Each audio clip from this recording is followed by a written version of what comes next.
Breaking news around 4 o'clock. That's when the NFL dumps its news on Tuesdays. Sort of the league wire hits, and the National Football League announced that they have suspended Bucs running back, hold your breath, everybody, Josh Williams, 6 games without pay for violating the NFL's policy on performance-enhancing substances. Now, Williams is their undrafted free agent from LSU. He's been their number 3 ball carrier behind Rachaad White and Sean Tucker. Only played in a couple games, but we know that Bucky Irving is trying to recover from foot and shoulder injuries. He's got 4 rushing attempts for 11 yards. These are rare suspensions, Steve. Like, you don't see many guys test positive for PEDs anymore. It's unfortunate. Don't have any circumstances or any explanation from his side just yet. They were very high on this guy in training camp. He was pretty productive running back at LSU. Just hasn't done much here, but now they're going to probably have to activate at least 1 or 2 guys from the practice squad, Owen Wright or Michael Wiley, who are the 2 running backs from the practice squad. In a corresponding move, perhaps, they released defensive tackle Desmond Watson, the big dude, from Gaither and from the University of Florida. So he's been let go from the practice squad. I think that's more of like I said, a procedural thing, to try to secure the roster spots and whatnot. But yeah, unfortunate for Williams, who's 24 years old. His mom, Kimberly, is an NFL certified agent who did his contract. And like I said, he was a guy they really liked in training camp. Was the outside looking in on the practice squad until there were some injuries on the running back position, and then he got his chance to be on the active roster. But this has nothing to do with the PEDs. Yeah. But how many times in this roster are we talking about running backs we really like that never play? That's true. That's really true. Yeah. I mean, Sean Tucker has been that way for most of the season. For 3 years. But yeah, they really like him, but never gets to play. Yeah. And then when he does, he only wins, the offensive player of the week and then doesn't play anymore. Or last week he had a 5.9 yard average while, Rachaad White averaged 3.4. Yeah. And the only player to get 50 yards against the Pats rush defense all year. season. Yeah. Mm-hmm. We really like the guy. I don't know why, it's not merit-based because, a year ago, and this is just what I was told. I don't know. I probably should ask Todd this before I throw it out there, but I think there was when Sean had that great game in New Orleans, there was a feeling, at least espoused by Bowles, that, well, you can't lose your job through injury. Well, I'm here to tell you, everybody in the NFL lost their job through injury or lack of production. Like, those are the only 2 ways that someone gets a job or loses a job. That's why you don't take a rep off, because if you let some other dude go in there and even take a practice rep, he's going to replace you potentially. So, I think after that big game in New Orleans last year, Rachaad came back pretty quickly, got healthy right away, and that was the end of Sean Tucker. And we haven't seen Tucker much this year. When we have, he's been productive. And then last week against the NFL's number 1 defense, averaged damn near 6 yards a carry. So I asked Todd Bowles on Monday, I go, kind of riddle me this. Like, I didn't say it that way, but I said, basically, you lose a Bucky Irving, and you still have Rachaad White, who was their number 2 running back, doing number 2 running back things. Third down, pass protection, stuff like that. Sometimes they would be in a 2-back set. But if you lose Bucky Irving, how about you use Sean Tucker in the Bucky Irving role, because he's more explosive, like a Bucky Irving. He's Bucky Irving-like, right? And Bowles said to me, oh, he's nothing like Irving. Well, I'm not trying to compare, Rachaad White to Jim Brown here. I mean, I'm just saying that he has a little bit of explosiveness, right? And is able to get more than, less than 4 yards per carry. So why aren't you playing the guy that can potentially hit the home run, like Bucky Irving did? And his answer, I don't know, was sort of like, well, that's not who he is. But the numbers are what the numbers are. In any case, they're not going to have Josh Williams. He's out. They'll activate at least 1 of the 2 running backs on the practice squad. just to fill out the roster, and that will be that for the time being. And I don't think we're going to see Bucky this week. Um, they say now the problem is the shoulder. When can he take a hit on the shoulder? I don't know.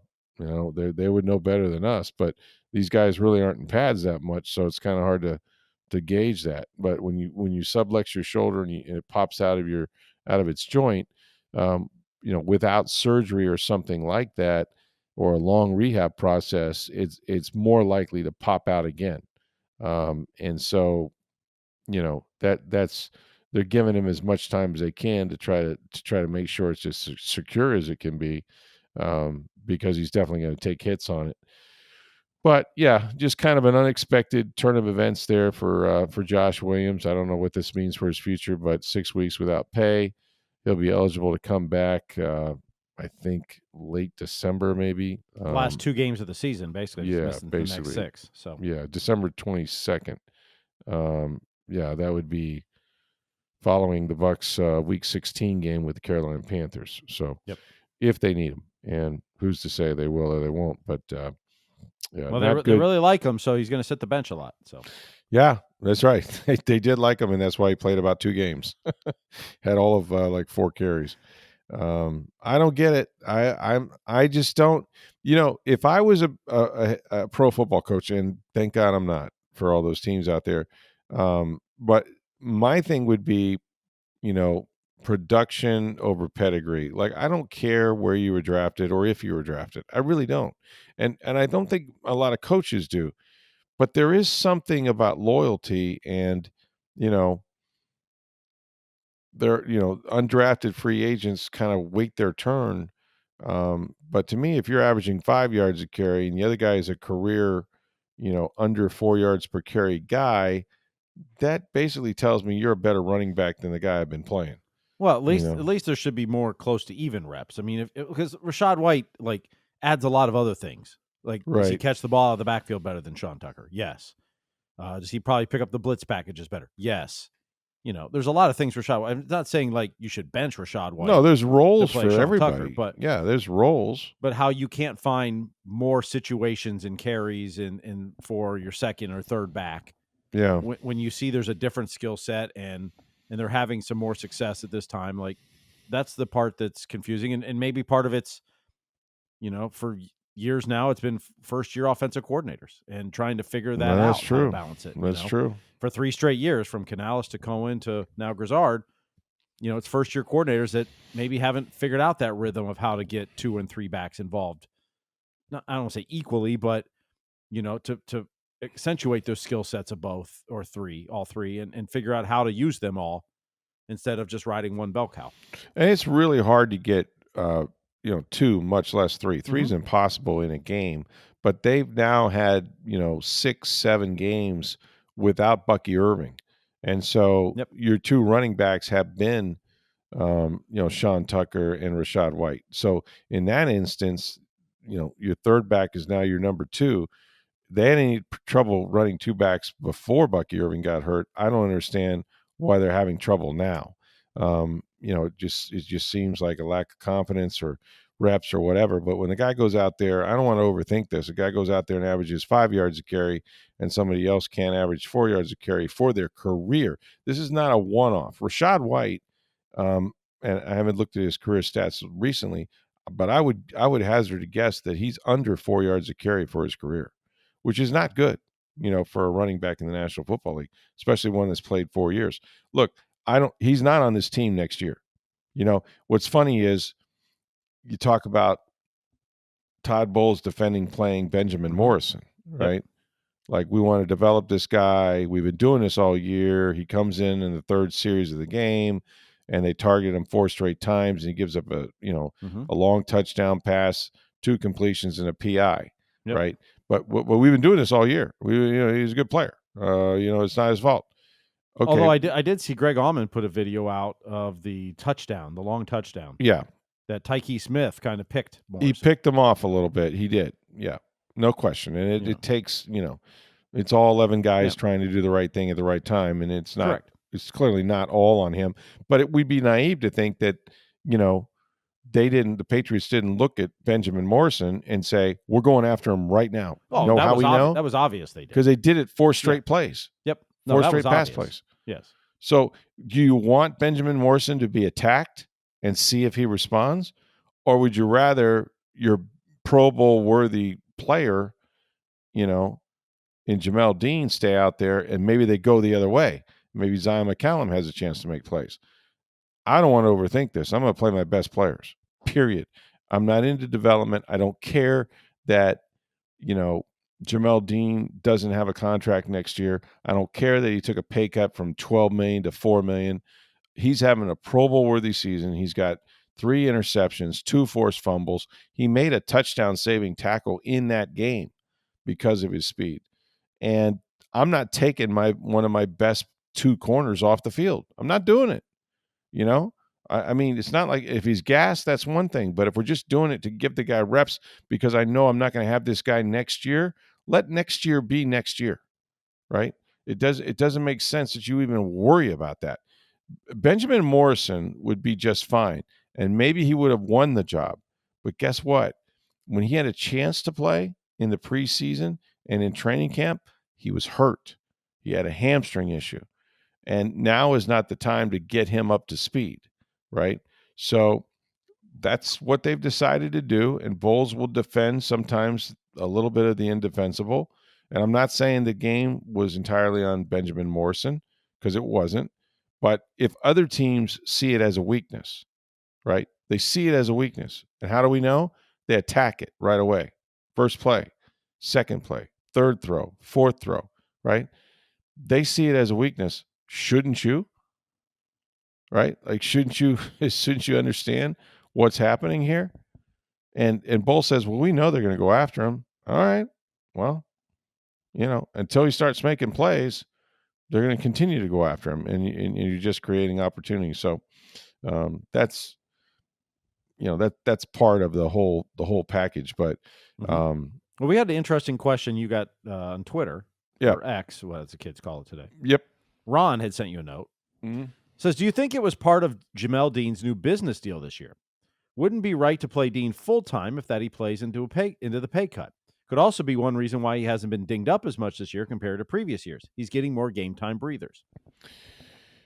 Yeah, if somebody had said that to me, that Jamel has trouble making it through a season, we're not gonna play him as many plays because we think it's good for his body, I would halfway buy it. But I've known coaches that will play a starting player if he's 50%. Understand that Baker Mayfield, I want to get into this in a minute. Baker Mayfield told CBS that he was 50%. I almost never hear that from a player, by the way. I'm 75, I'm 80, 50%, he told them in the last game prior to this one against the Patriots. So, you play the guys that are healthy, number one, and I don't think you hold guys back if they can go. If they can go, they go, because you don't know what game, you don't know what play. Holding them back for what? What's the game that's going to knock you out of the playoffs or cost you a playoff seed? It's very hard to predict that sort of thing. Now, if they're not ready to play, don't play them. But if they're cleared to play, it's very rare that you'll see a coach say, well, we're going to limit his reps, or we're going to do this or that. And it's also hard because it's hard to get 2 guys ready. In practice, you just don't have that many reps with starters. The starters play, and the other guys are on the scout team. So yeah, I don't necessarily buy that. Yes, he took a pay cut. Great. Yes, he'll be a free agent. Fine. But he's still on the roster, and you still start him, and you still think he's one of your 2 best corners. Then you know what? What you have is a bargain. What you have is a guy that agreed to take a pay cut to stay on this team, with the understanding that you're not going to probably pick up his, he doesn't have an option next year. You're not going to pick him up next year. He's probably going to be on the free agent market. And that's not a bad thing, because you're benefiting from that, because he's balling out. He knows that he's got to put out good tape. And what does he do?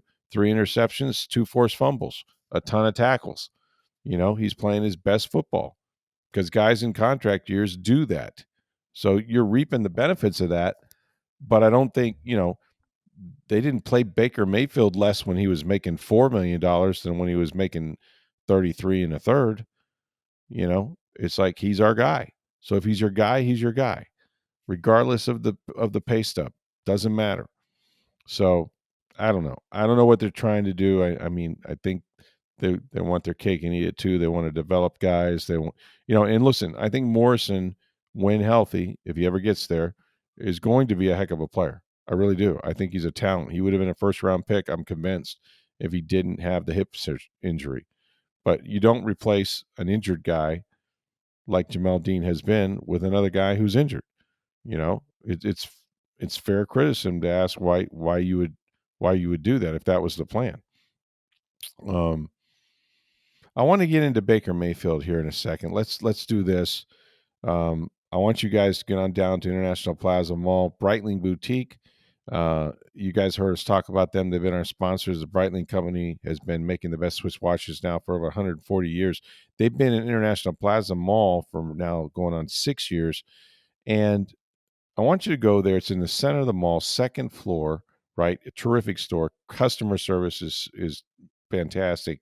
Go in there, spend some time, right? They'll pour you a drink. They'll tell you about all their watches, the men's watches, the Navitimers, the Chronomat watches that they're known for, women's watches for your wife, your girlfriend. These are sports watches. They're durable. They're beautiful as well. And she has just an array of different colored wristbands she can choose from. And while supplies last, 32 NFL team watches are available. Chronomat watches, I saw a couple more in the window the other day, including the Bucs watch. These watches are incredible. They have the team colors as the face of the watch, the logo as well. It is Breitling Boutique, International Plaza Mall.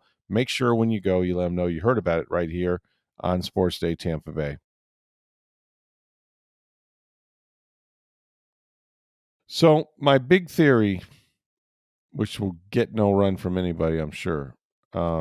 We all know that this team has gone the way Baker Mayfield goes, right? More this year than probably a lot of years. No question. I think a lot of the injuries and all that have something to do with that. But yes, 100%, it has a lot to do with it, right? Yeah. But we can quote the actual key plays, right? 4th and 10 at Houston. 4th and 10. Scrambles for a first down. Yep. Goes down the field, finishes the drive. They win on the final drive, right? Yep. 3rd and 14 against San Francisco. That big effort dive for the first down. They go down. They win the game. 4 wins in the final minute to start the season, right? MVP candidate, all that stuff. Well deserved, well earned. And he made plays when necessary. Not that he's Michael Vick or, even some of these guys, even Patrick Mahomes necessarily. But he made plays with his feet when necessary. And he did that time and time and time again. And like I said, penultimate drives where he needed to make a first down, and he got it. Flash back to last Sunday, 3rd and 4, I'm sorry, 3rd and 4, and even 4th and 4. At no point, if Baker Mayfield was healthy, would I think he wouldn't, at minimum, if something wasn't there, find his way to get 4 yards to extend that drive. They get the interception from Tyke Smith. This is unbelievable. Baker leads them down the field, zip, zip, zip.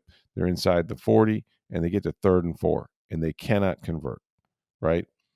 And for the 3rd straight game, 3 in a row now, Baker Mayfield has 0 rushing attempts, right? Now, that's intentional, in my opinion. That's to preserve his knee, to preserve his oblique, and not for nothing, but teams have changed the way they play him. Some teams like Detroit are spying on him. They have a linebacker side to him. Other teams are cutting down his rush lanes inside. The 2 guards aren't very good. They're new. They lost Ben Bredesen. So, you're playing with guys that are getting pressure inside. So there's a lot of reasons for it. There really is. But the bottom line is this. When you look at his completion percentage and how it is dipped, when you look at the fact that for the last 3 games, he's had 0 rushing attempts. And I'm not saying you're scripting, read options. I'm just saying running himself out of trouble.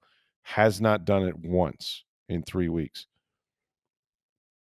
You're going to play Buffalo, and then you got to go play the Rams. You're not going to be favored in either one, although Buffalo lost at Miami, which, isn't a great team. But you're going to Buffalo, and then you go to the Rams. Would it, and putting this out there in the universe, would it benefit the Bucs and Baker Mayfield if you just said, hey, take a seat, at least one more week, maybe two. Teddy Bridgewater is here for a reason. We don't think he gives us a better chance to win necessarily, but we've got a stretch run coming up, and we got to have you better than you are right now, because you've gone from a guy that led the NFL in completion percentage to one that, in some games is making just over 50%. And we know you're hurt. We can see you're hurt. You're not playing the same way. Let's take a couple weeks here and get you healthy. Thoughts? It'll never happen. Well, Promise you that. The first thing I would say is taking a week or two off going to help him get better? And what I mean is, what's really wrong with him? That's a good point. It's a fair point. If you've got a torn meniscus, it's not going to heal itself. Correct. Right. Now, the abdominal thing, like you've known baseball players to have that injury, that does benefit when you're not doing stuff with it. Right. Throwing a football is probably not helping him. Yeah. So first of all, what medically is wrong? Sure. You have to know that. And we don't. Taking a week or two off. I mean, he just had a bye week off. It didn't look like it. Didn't look like it helped him much, right? Yeah. Like that was much better. Now, another 2 or 3 we don't weeks know on what top pain of that, he was in, but yeah. Absolutely. I mean, is this just a pain tolerance thing with Baker, or is it, what, like, we don't know exactly what's injured and what the prognosis is and what that would do. Right. 2, what have you seen from Teddy Bridgewater in practice? Nothing. I haven't. And I'm not saying you. I'm saying the team. Like, yeah. Well, we don't know. None of us know. Right. Like, if they don't think Teddy Bridgewater can win them a game, then no, you're not doing that. I'd rather lose with my star than I know I'm going to lose with my backup. Yeah, except I would say this, that he should not be on this team if he's not capable of giving you a chance to win a game. Now, you may, I always say, if you need to win one game and he plays one game, you hope he wins. If you need to win one game and he plays 3 games, you hope he wins one game. Yep. He's clearly in their minds an upgrade from Kyle Trask. I don't think he's just here because he can help Baker cut up film. I don't think that's the only reason he's here. Agreed. I believe they believe that if they needed to get through a game or two with him, that he'd be okay. He'd be functional. Now, we haven't had any evidence of him playing except in the preseason when he threw a hospital ball, to Jalen McMillan, and he's been out ever since. However, you got to have a healthy Baker Mayfield for the stretch run. You've got to have him when you come back and you play the Cardinals and you play Atlanta and you play Miami and you've got Carolina 2 times in 3 weeks to end the season. Like New Orleans is in there as well. You need a healthier or a healthy Baker Mayfield. And playing him at Buffalo, playing him at the Rams especially, which has one of the elite defenses in the NFL, I don't know what you're going to have left for the stretch run, right, with Baker Mayfield. He's clearly hurt. He's clearly not effective the way he was early in the season. And that's a big reason why they're losing games right now. He has not played Baker Mayfield caliber football, and you need your quarterback to do that. So again, I don't think they're going to do that. In fact, they would laugh at me if I suggest it, because I think Baker is never going to admit that he's hurt. He never has to us. He won't first to of all, them. There's not many players in the NFL that ever would. No, it's not of course just Baker, not. But that's the way football players and most athletes are wired. Yeah, I come off the field, I may not get my job back. That's right. I'm giving someone else an opportunity to show that they might be better for that job. Sure you are. Which is why head hits, concussions, whatever. Players, I'm fine. Let me put me back in. That's right. Yeah, and it's purely. It's the Wally Pip. It's Sure it is. You give someone an opportunity. I mean, that's how guys in the NFL basically get their chances. Either they were drafted really high and given a shot, or someone got hurt. Someone gave them an opportunity. Someone got hurt, or someone played so poorly that they put me in. Yep. And that's how you get your opportunity. Yeah. And I get it. And I think Baker's probably headed to a, close to, I don't know, $55 million payday after this season. They've guaranteed his third year of the contract and his last year already. I don't think that they're going to walk away from him if he were to miss a couple games. But I truly don't think he's healthy. And I think the numbers bear that out. And again, I'm just musing out loud like, okay, what's your backup quarterback for?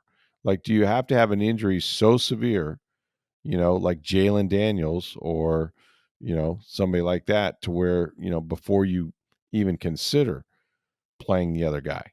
And the other guy in this case is a very experienced, um, pretty productive, high pedigree quarterback named Teddy Bridgewater, who is a huge upgrade. We're not talking about Kyle Trask, who hadn't had so much as a workout, although people on my timeline thinks he should be back. Um, but your quarterback is not playing nearly the same level he had been, and we know why. We know that he's injured, and so what are you going to do about it? Just, hope is not a plan. Again, I don't expect them to do it. In fact, I'm quite sure they won't. Baker will tell you he just needs to execute better. He would tell you that the guys in front of him need to know who to block. That when they get a 5-man rush that they practiced on over and over again, that they need to block somebody because Graham Barton hadn't blocked anybody yet. I'm not sure Mike Jordan did either. And I know Rashad White didn't get out in the flat like he was supposed to. So that brought the linebacker down. So, you can get better without wholesale changes. But let's be honest, they're not going to be favored and are not favored to win at Buffalo, and they're not going to be favored to win at Los Angeles. It's just not. It could have happened, sure, any given Sunday method.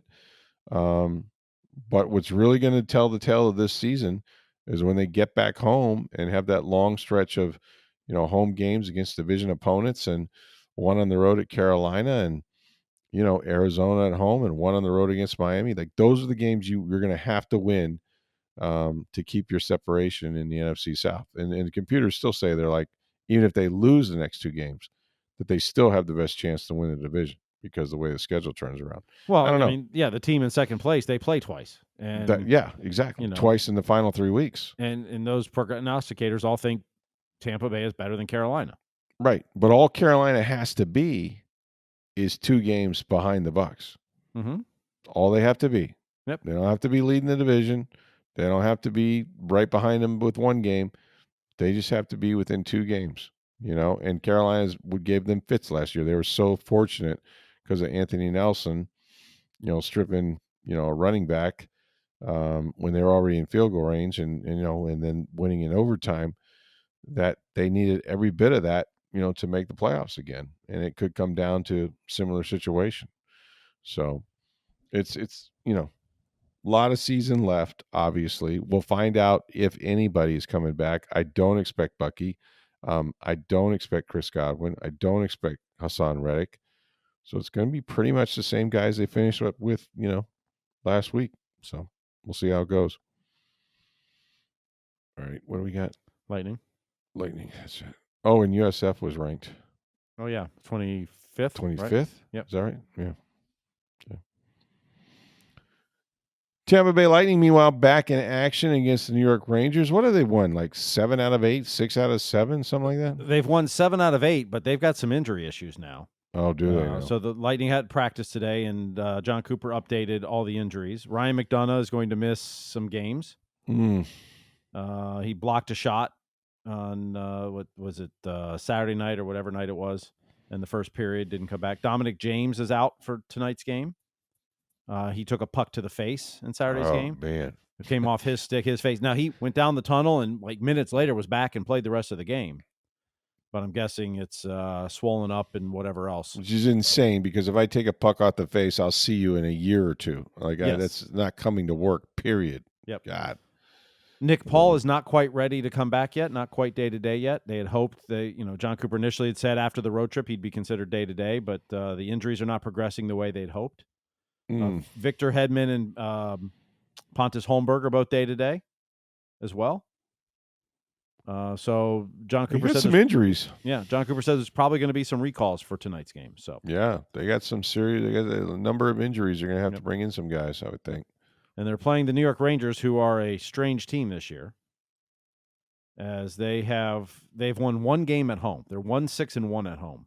They finally won a game at home, and they're 7-1-1 away from Madison Square Garden. At the Garden, no less, right?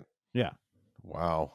So 1-6-1 at home, 7-1-1 away from home, and this is a road game for the Rangers. It's here in Tampa, so they'll feel right at home, except they don't want to feel right at home. Yeah, something like that. Wow. Well. Yep. So 7:00 tonight. This game's on TNT. If you like to watch it on television. A little earlier start. They normally start at 7:30, typically, right? No, they're 7. They're always 7. Are they always 7? Occasionally, you get a 7:30 national tip time, but this one's 7. Gotcha. 7:00. Then Saturday is the first matchup with the Panthers this season in Sunrise. Bloodbath. Are they just going to call it now? It's going to be a bloodbath? That's it's interesting, and because we were having a discussion about this today, actually. Both teams are banged up. Both teams have a lot of injuries. Both teams need the points. I mean, the whole Eastern Conference, it's crazy. There's one team below Hockey 500, and they're a game below. Well, it's a damn rivalry is what it is. Yeah. But you're fighting for points. Both teams are banged up, have a lot of players out. Do you want to risk that? Do you want to, if it turns into, now, preseason game didn't matter, so it became out of control real quickly. But, is this going to be a bloodbath or just a physical, hard-nosed, division rival game? And it may start that way, and then one hit turns it, right? I mean, that's, it only takes one play to kind of turn everything. I think it's important for the Lightning to go down there and win. I don't Agreed. know. Get some momentum, get some good feeling, some dominance, learn how to play these guys. Get the dub, and it might serve you well in the postseason where you're likely to see them again. It's certainly bigger for them probably than it is for the Panthers. But, yeah, although the Panthers are behind them in the standings. So, no, that's true. There's that. Now the Eastern Conference is pretty jumbled up. I mean, they're all right together, but and it's still very early. Yeah, it is. But the Panthers don't have Barkov this season, and Kachuk's out for a while. They just lost Gadjevich for 3 months. Those are huge losses. They're losing. They're hurt. They're just as hurt as the Lightning are. So, when you start getting into fights and that, you risk a lot further injuries and dirty hits and that. So I don't know if it becomes that. I don't. But like I said, all it takes is one questionable hit, and it can turn that way, even if it didn't start that way. Yeah. So it's going to be interesting. That'll be 5:00 Saturday. It's going to be a must-watch game. So. Yeah, I always forget when they're playing in the afternoon. I get so mad because I'm like, okay, the Lightning playing, it's 7:00, and I'm like, damn, I missed it. So I got to remember that and going up against college football as well. Speaking of college football, your USF Bulls ranked in the top 25. They are. They're in the college football playoff second week rankings. They're number 25. And how about that? They are the highest ranked team, non-power 4. So they're, in the college football playoff bracket, they're number 12 seed. And they've got to go to Navy, where Michael Kelly, who hired Alex Golish, is the AD now. Yep. Navy's a tough team to play. They're having a good year. On top of that, they have kind of an unorthodox offense you have to adjust to. So here's the amazing thing is that if they get by Navy, if they have their own destiny in their hands, they could win out. Yes, if they win their last 3. Wouldn't it be interesting? And if they do win their last 3, this will happen. That they will be part of the college football playoff. Well, then they got to go to the conference championship game if they won that. They have to win that. So that's okay. Yeah, I'm ahead of myself. Yeah, so they win the conference championship, which they've never won. They've never won a conference championship. I don't think they've ever. Right. I don't think they've ever played for one. So no. So it's all rare air. But to qualify for this tournament, they win out. Right. They win all these games. and that that puts them in the tournament. They would be there before Florida. They would be there before Florida State. They would be there before UCF, and possibly, although I think they're going to make it, maybe before Miami too. Yeah, I mean, it depends on who wins the ACC. Really, Right. I mean, So wouldn't it be interesting? And what does it mean? It doesn't mean that USF is necessarily better than some of those other programs, but for historical purposes, the first Florida team oh, it'd in be huge. the college football playoffs is USF. Yep, Hello. yep. And that would raise their profile exponentially, not to mention their athletic budget. It would be so this game at Navy, who's very good, by the way. Yep. By the way, Um, USF's not 25th; they're 24th in the poll. 24th, okay. And it's But the first ever time they've been ranked. yeah, and so the Navy game is going to be critical. All of them now from now out. Look, I mean, But there's not many must-win games in college football, but no, if you want to make the playoff, it's right there. this is a must-win game. It is. On the road the at last Navy. 3 are. Yeah. Period. And so it's going to make the weekend really exciting, and it's funny to me that with all the current, former, and past college football programs that have won national championships in this state, the happenstance is such that they're not good enough right now to maybe enter that fray. But USF might be the first Florida team to do it. And does that make you think differently about them?